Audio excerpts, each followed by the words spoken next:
今天我们用筒骨来煲一款特别鲜美的汤。再来冷水下锅焯烫掉血水，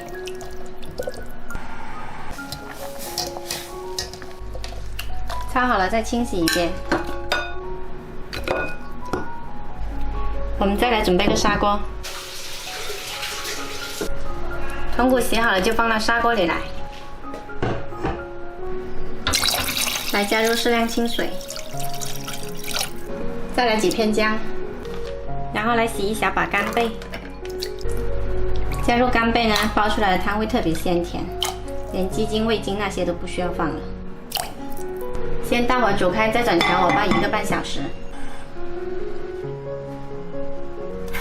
我们再来刨一根丝瓜，切成滚刀块。好了，时间到，我们来看一下我们的汤。哇，煲得好白了，特别香。再调大火煮开，把丝瓜放进来，再滚10分钟。